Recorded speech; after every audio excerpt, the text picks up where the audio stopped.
कि गली गली में खेसारी भैया के सो रही हो राजा जी। गली गली में खेसारी भैया के सो रही हो राजा जी।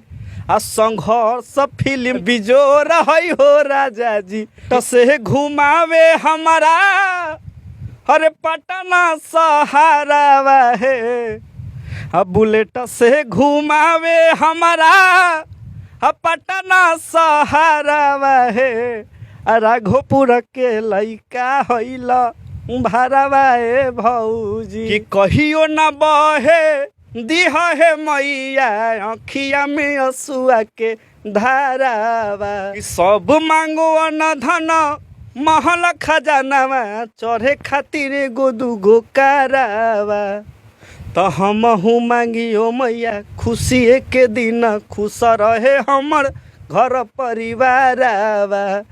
कि नहीं भाड़ा ले हौ फतुहा बाजारवा के छौड़ी फसल ही टेम्पू ड्राइवरवा से। कि तू तो पिए जाहे चा संगे कच्ची दरागा चुमा ले हौ तक के टेकटरवा से। कि नहीं भाड़ा ले हौ राघोपुर दियारवा के छौड़ी फसल ही टेम्पू ड्राइवरवा से। उसके बाद फिर वो गाना आया, उसका भी आशीर्वाद मिला। कि बुलेट से घुमावे हमारा हरे पटना सहारा है।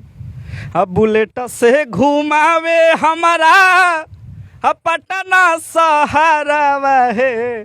राघोपुर के लइका होइल भरवा भौजी कि राघोपुर के लइका होइल भरवा भौजी।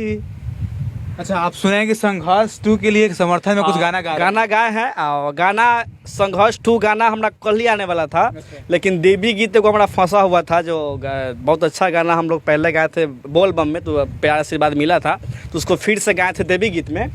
तो उस गाना के चलते नहीं आया। कि गली गली में खेसारी भैया के सो रही हो राजा जी। गली गली में खेसारी भैया के सो रही हो राजा जी। संघर्ष फिल्म बिजो रही हो राजा जी। केहू न एक टक्कर में सबसे तो हाँ सबसे बिजोर राजा जी। गाना आएगा, हम लोग पूरा सुनिएगा आप लोग। गाना मुकेश दिराहा हीरो इंटरटेनमेंट देवी गीत बनाइए अभी नवरात्र के समय जो मेरा पहला अंकित कि सब मांगो न धन महल खजानावा चढ़े खातिर गो दुगो करावा। तो हमहू मांगियो मैया खुशी के दिन खुश रहे हमर घर परिवारवा। ये लड़की गाई है और लड़का के बजे हम गाए हैं। कि कहियो न बहे दिह है मैया अखिया में असुआ के धारावा। तो कहियो न बहे दिह है मैया अखिया में असुआ के धारावा। तो हमहू मांगियो मैया खुशी के दिन खुश रहे हमर घर परिवारवा।